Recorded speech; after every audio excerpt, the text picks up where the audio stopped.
Добрый день всем.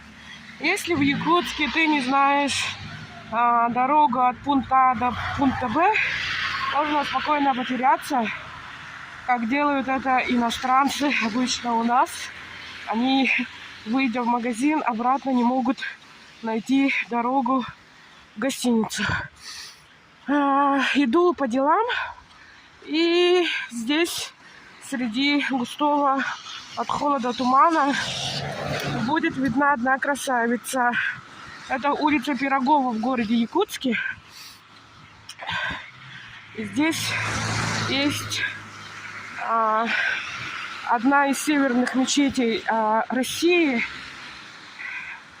в городе Якутске. Вот она, красавица.